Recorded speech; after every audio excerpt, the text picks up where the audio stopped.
obviously, the big news story of the weekend, President Biden pardoned his son, Hunter, of any crime that he may or may not have committed. Or may yet commit. Or may yet commit. The best thing about that pardon was that it came down and it went all the way until midnight last night. So there was like a 4-hour period where Hunter could have done anything he wanted.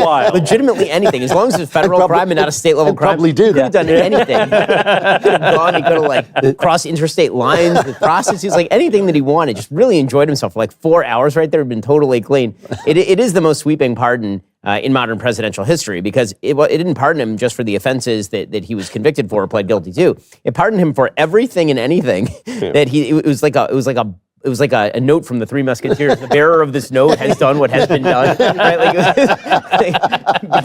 It began unshockingly January 1st, 2014. He joined the board of Burisma April of 2014, which is why it was dated this particular way. They did make a boo-boo here, I will say. If the goal here was to immunize Joe, which is more than likely at least part of the goal here. Yeah. They were afraid that Hunter was going to be flipped, that essentially the new Trump DOJ was going to come in, they were going to start looking through Hunter's finances, they were going to find there were checks to the big guy, and then they were going to try to flip Hunter on Joe. Well, there is one problem. He always could have pled the Fifth Amendment. He can't do that anymore. Once you've been pardoned, the Fifth Amendment goes away, legally speaking, because it's a right against self-incrimination. You can't incriminate yourself for a crime that you're not going to be convicted of and that you can't be convicted of. So theoretically, they could drag him before Congress or before a jury or in a subpoena, and they could say, you can't plead the Fifth. And so you'll just get a bunch of I don't remembers, I'm sure. But, so the president has very broad pardoning authority for federal crimes. Other than the Nixon pardon, are there examples of pardons for Jimmy Carter. things that haven't? Jimmy Carter pardoned the draft dodgers, didn't he? yes, he did. Yeah. And that was also quite broad.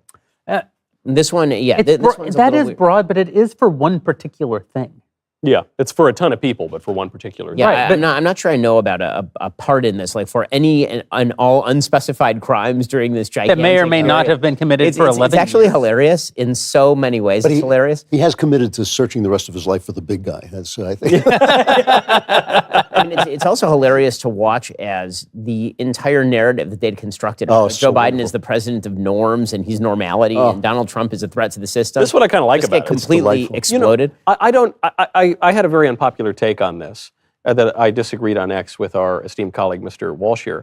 but really it began with, I was shocked that people were shocked. Yeah. Were there seriously people who believed that this would not happen? No, I got this wonderful email from a conservative friend in Hollywood, so he's obviously undercover, who had dinner with a liberal friend, and before this happened, and he said, obviously, my friend said, obviously, Biden's going to pardon his son. And the guy said, never happened, never happened. So they bet $1 million. I said, I'll bet you $1 million.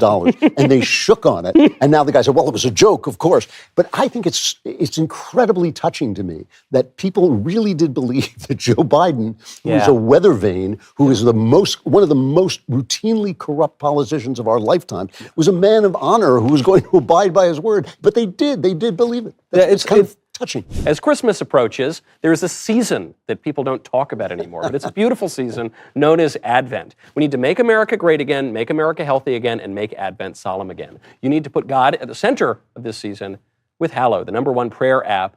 They're launching a special Advent prayer challenge called For God So Loved the World that promises a marvelous lineup of guides and wonderful prayers to help you in your spiritual life. This challenge features an incredible lineup of people like survivalist Bear Grylls. It includes Jonathan Rumi from The Chosen, and they will lead you through a severe mercy, a powerful story of faith and divine love. You will join Pastor Francis Chan and Jeff Cavins for profound scripture reflections, while actor Kevin James explores the spiritual classic Divine Intimacy. The experience is enriched with beautiful Advent music. Yes, there is Advent music, believe it or not. It's not all just Mariah Carey and Jingle Bells. From award-winning artists, including Gwen Stefani, Lauren Daigle, and Matt Maher. Drew, I believe you use Hallow. I do use Hallow. I use it to meditate on Scripture, guided meditation through the Scripture. I use it. I've started to use it for rosaries, which I've been experimenting with, and it's great. And Liam Neeson is in it, so I'm afraid if I don't use it, he'll kill me. That's a good inducement. It's more than just daily prayer. It's an invitation to experience God's love, mercy, and healing in a deeper way at a very important time of the liturgical year. Do not wait. Get 3 months of Hallow for free at hallow.com/dailywire. Make this a time of putting God at the center of your life and experience the good that comes from it. Go to hallow.com/dailywire for 3 months free. It's crazy to me. I mean, in part, I think, testament to human gullibility. to Ben's point, was he trying to protect himself? Yeah, probably. Does Joe ever do anything as a selfless matter? No. But I don't think Joe is a complete cynic, meaning I think Joe really loves his kid. I think most people in that position, if their kid were not just 18 years old and you're going to let him sleep a crime off in jail, but a kid is looking at serious jail time, you're on the brink of death, he's your last living kid. I think most people probably would pardon their kid or at least commute their kid's sentence unless he were actually liable for lots of other crimes that are more serious. I think that if he had commuted Hunter's sentence but he'd still be liable. For the known crimes, for the crimes for which he was actually convicted. But he wasn't prosecuted for the serious crimes. He was prosecuted for this but that's the point. That's why tax. This to me is the interesting question and it's probably irrelevant because he did do it for his own sake, but just pretending that's not the case for a second. The interesting question is, like, would you do this for your own kid? And my answer is, hell no, I would not do this for my own kids. Here's what I would do. If my kids were convicted of some tax crime or a gun charge, absolutely, I would pardon everyone ever convicted of a tax crime. Or probably a gun crime. Blanket pardon for the rest. Right. Exactly. But what I would not do is if I had a 54-year-old, drug-addled loser of a son who's been an absolute loser his whole life, I would not give him a blanket get-out-of-jail-free card for any crime he may have committed, up to things like sex trafficking, federal crime, for a period of 10 years. Because, let me ask you hold on a second. Your number one duty as a parent, and you know this, is to lead your child to virtue and to heaven ultimately. This is Plato's argument in Gorgias. Right. So by giving him that get-out-of-jail-free card, you have impeded his ability to develop. This comes down to the selfishness of Joe Biden, though. The thing that nobody has pointed out about his relationship with Hunter for years is that he enabled this. He did. I mean, he enabled it. He profited off it. He profited off of it. He knew his son was a drug-addled mess. Everyone knew his son was a drug-addled mess. He knew his son was trafficking with prostitutes and smoking meth. He knew all that stuff, and he sent him to get $1 million jobs at Burisma so he could bring home the bacon. You know what you don't do with a kid who's in serious drug trouble? Give him free access to large quantities of untraceable cash. That is the thing that you don't do with a kid who has serious drug problems. So then let me ask life this is falling question. apart. You take that kid and you put him in rehab and you dry him out and you chain him up so that he can't make bad decisions, at least until the time where he's capable of making good decisions. Instead, he decided he was going to trot him out as a bagman for the Biden family business for full on a decade. That's the point, though. And so this is the question for the table, and especially for Mr. Walsh here. You say you would not, and I think this is a good point, you would not just give a blanket pardon to your kid if he had all these serious drug problems, because you'd actually want to help him and dry him out and all the rest. Now, let's say instead you were not Matt Walsh, but Joe Biden, and you had profited, allegedly, to the tune of, allegedly, lots and lots of money over many decades, and maybe even sent your kid out, to Ben's point, to raise all that money.